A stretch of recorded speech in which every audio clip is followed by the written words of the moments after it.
Petualangan saya di Kabupaten Malang masih berlanjut. Dari Purwosekar, saya menuju ke Desa Sumberdem di Kecamatan Wonosari. Kali ini, saya bersama warga akan mencari salah satu olahan favorit khas desa ini.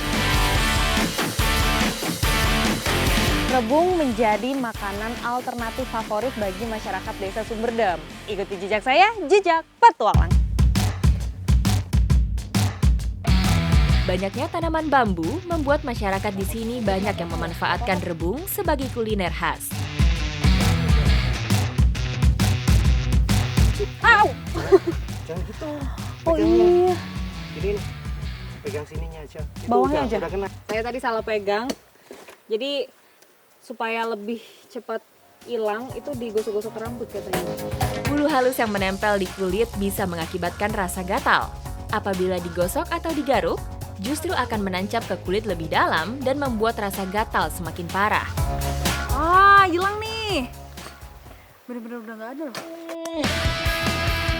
Pencarian rebung di desa ini dibatasi oleh aturan desa yang tertulis. Jadi, warga tidak boleh sembarangan memanen rebung untuk menjaga ekosistem hutan.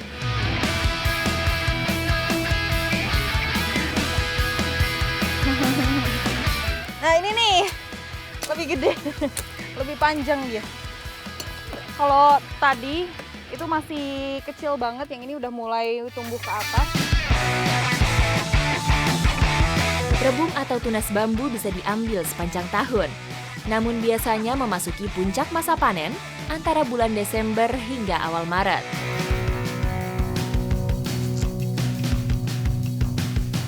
Oke, ternyata pakai gergaji lebih gampang ya. Gesek. Ini tuh jenis bambunya bambu Jawa.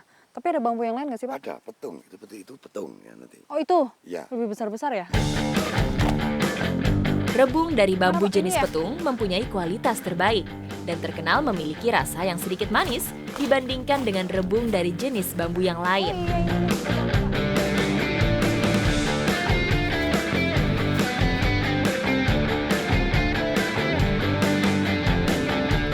Ada banyak bambu yang bisa dimanfaatkan atau diolah, kecuali yang ada di depan saya nih, namanya bambu apus.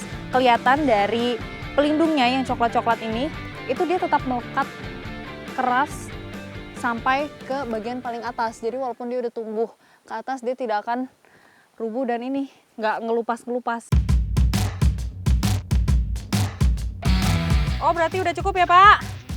Pengambilannya juga memang tidak boleh terlalu banyak, supaya ekosistem itu tetap terjaga.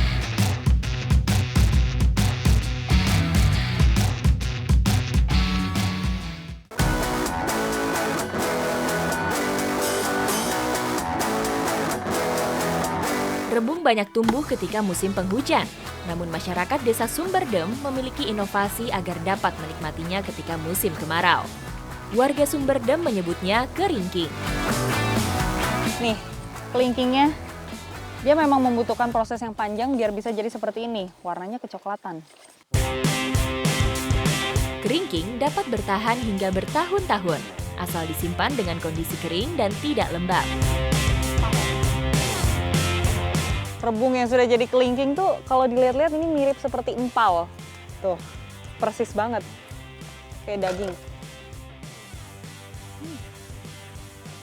Saya penasaran nih rasanya kayak apa. Biasanya keringking dimasak menjadi menu makanan yang berkuah, seperti sayur santan.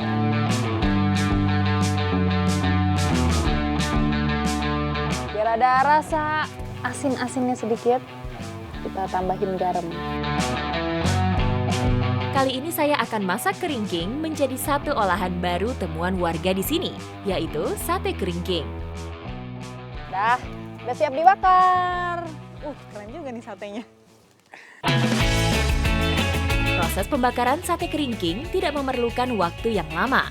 Cukup sampai keringkingnya berubah warna dan jangan sampai terlalu kering, karena akan membuat alot dan susah dikunyah.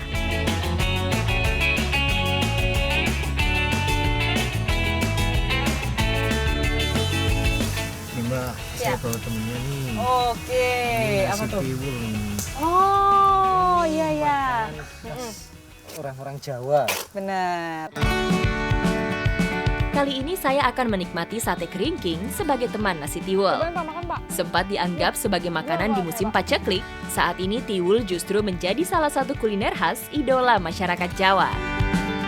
Nasi berbahan dasar singkong ini bisa menjadi salah satu asupan sumber karbohidrat yang dibutuhkan oleh tubuh kita.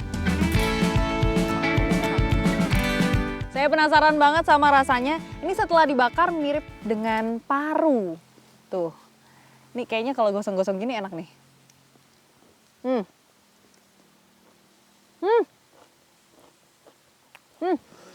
Enak banget. Rasanya tuh kenyal. Terus tadi karena ada garamnya jadi ada asin-asinnya sedikit. Benar nih Pak, pas kalau ditambah nasi tiwul. Masih banyak Pak, dikit lagi. Pas sekali untuk mengisi perut kosong di siang hari, sebagai pengganti energi yang hilang setelah bertualang.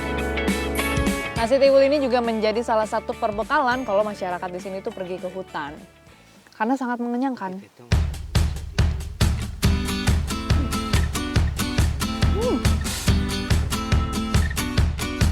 Selain tidak cepat basi ketika dibungkus seharian, nasi tiwul juga tidak kehilangan tekstur rasanya meskipun sudah dingin. Nah, saya penasaran nih, gimana caranya bisa jadi kelingking seperti ini? Padahal aslinya tuh dari rebung. Berarti abis ini saya mau diajak Bapak ya. Oke, ikuti jejak saya, jejak petualang.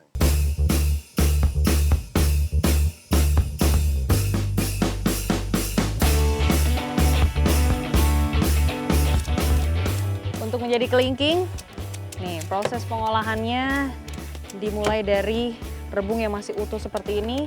Jadi ini mau dikupasin dulu, nanti direbus lalu dikeringkan. Ada beberapa proses tahapan untuk mengolah rebung dan menghilangkan rasa pahitnya. Salah satunya dengan cara perebusan atau menambahkan rempah beraroma kuat. Rebung yang dipilih juga yang masih muda-muda, jadi lebih mudah dipotong-potong dan nanti saat dimakan juga rasanya lebih enak. Karena kalau yang udah tua itu cenderung lebih keras.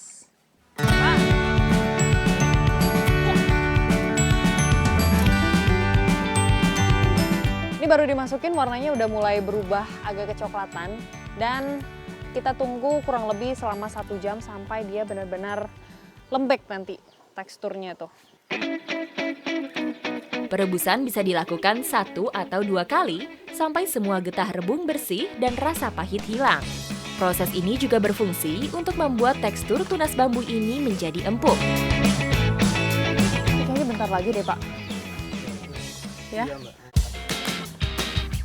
Tiriskan rebung sampai tidak ada air yang tersisa, agar lebih cepat kering ketika dijemur.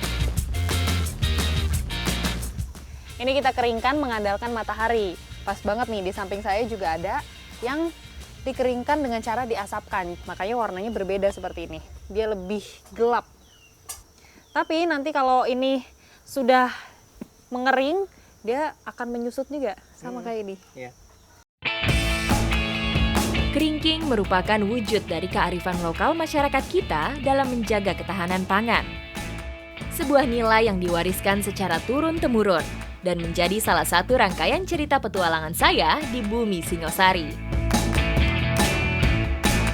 Dan saya juga baru tahu nih, kenapa dinamakan kelingking. Karena dalam bahasa Jawa, kelingking itu artinya benar-benar kering. Jadi pas banget. Ikuti jejak saya, jejak petualang.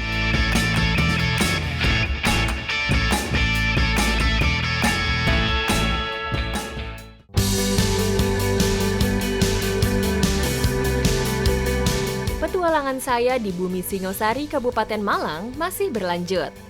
Bersama masyarakat Desa Ngroto Pujon, saya akan mengikuti salah satu kegiatan tradisi yang mencerminkan kearifan setempat. Sekarang saya sudah berada di Desa Ngroto, akan mencari janur pohon aren untuk acara bersih desa. Ikuti jejak saya, jejak petualang. Janur yang akan kami panen bukan dari pohon kelapa, melainkan pohon aren, karena pohon kelapa susah tumbuh di dataran tinggi. Ini sudah sampai, pohonnya udah kelihatan di depan sana, tapi sebelum menebang pohonnya memang biasanya ada doa-doa khususnya dulu. Itu sebagai bentuk rasa syukur masyarakat. Bagi warga Ngroto, pohon aren erat kaitannya dengan acara adat, jadi wajib melakukan doa sebelum memanfaatkan pohonnya.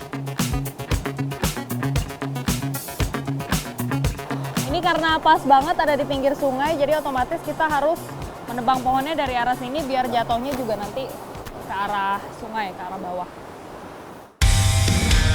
Pohon aren di desa ini tumbuh dengan alami di sekitar perkebunan warga. Ini kebetulan memang ada beberapa pohon yang akan diambil janur pohonnya. Nah ini nih kelihatan ada di sebelah sini. Terus di bawahnya juga sudah ada serabut-serabutnya yang akan kita ambil. Jadi kita bagi tugas. Sebelum menebang pohon arennya, janur dan ijuk harus diambil terlebih dahulu agar tidak rusak ketika pohon tumbang.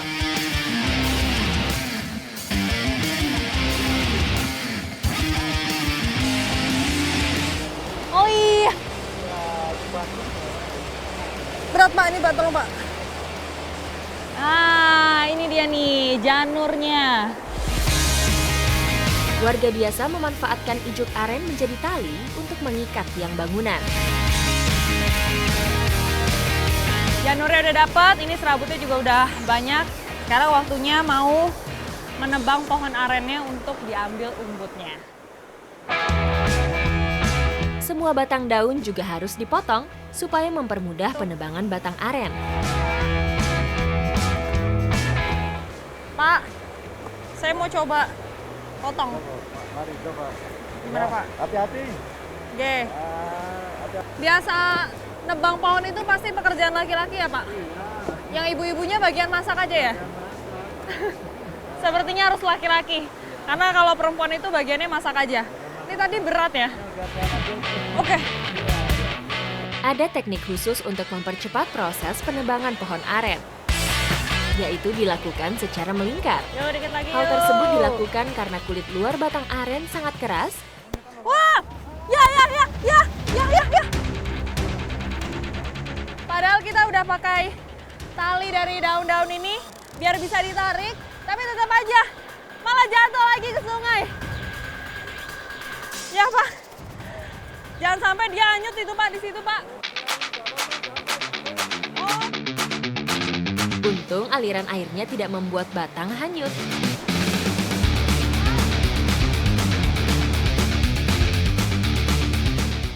Ini akhirnya udah keangkat juga sampai ke atas.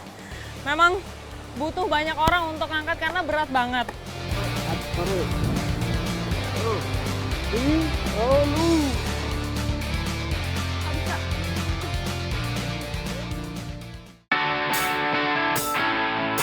Umbut aren berada pada bagian termuda batang, namun posisinya berada di tengah. Jadi bukan perkara gampang untuk bisa mendapatkannya.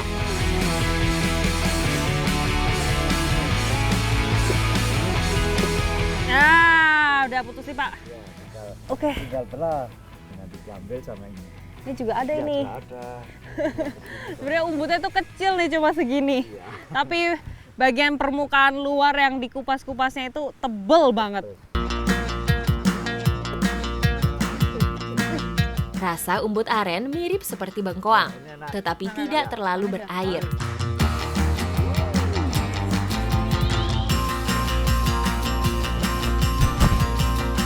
Habis ini kita mau masak umbut sambil ini nih nanti membuat janurnya. Ikuti jejak saya, jejak petualang. Yuk Pak.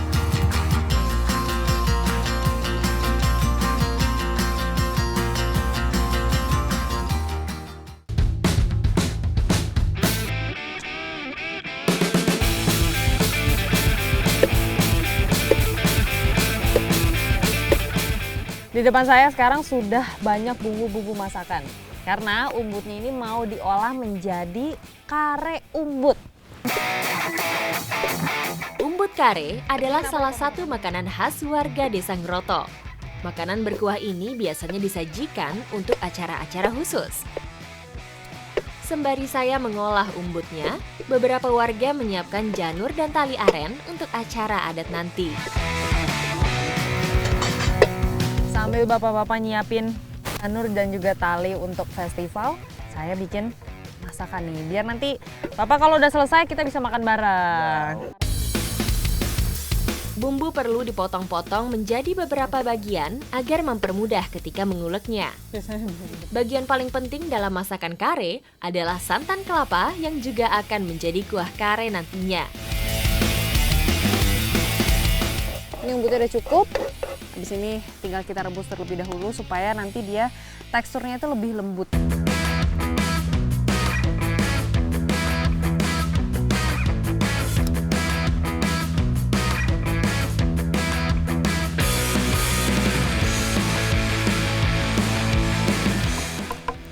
Ini direbusnya kita tunggu kurang lebih 30 menit, jadi memang agak lama.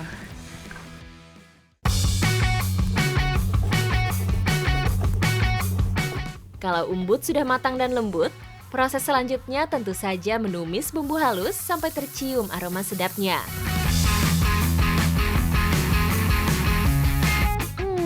Udah wangi, berarti artinya umbutnya udah bisa dimasukin ya?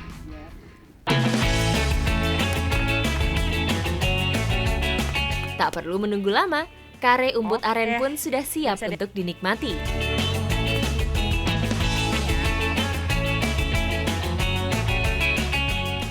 Nah, ini nih Pak, hasilnya tadi Bapak sampai nyebur-nyebur. Ya. Soalnya tadi jatuh ya Pak ke sungai. Nih, sekarang kita nikmatin bareng. Ya ini bumbunya meresap sampai ke daging umbutnya. Terus ada gurih dan santannya itu berasa banget. Cita rasa kare umbut dominan gurih pedas, khas kuliner Jawa Timuran. Beruntung sekali saya bisa menikmati kare umbut aren dalam suasana penuh kebersamaan seperti ini. Perut sudah kenyang, tenaga juga sudah mulai terisi. Setelah ini saya dan bapak-bapak akan memasang janur untuk acara bersih desa. Ikuti jejak saya, jejak Petualang.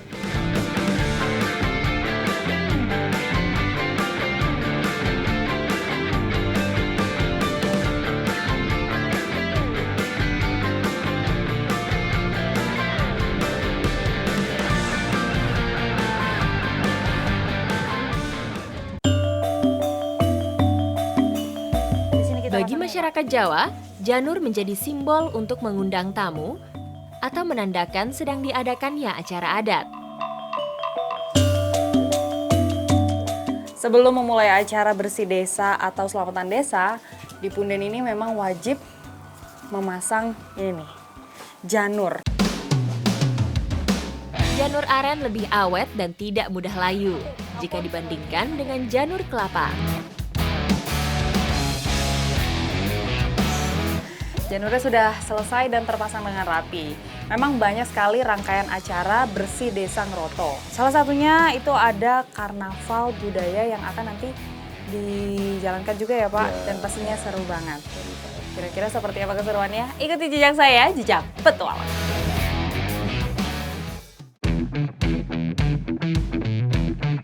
Festival Budaya Ngeroto ini diselenggarakan dalam rangka Hari Jadi Desa ke-163. Masing-masing kelompok menampilkan pertunjukan untuk menghibur penonton.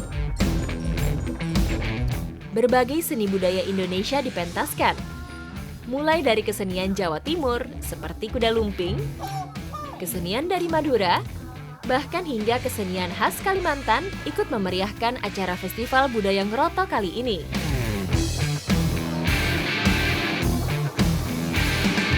Salah satu kesenian yang ditampilkan oleh Desa Ngeroto yaitu ini dia nih, kesenian dari Bali yaitu tari Asmaradana.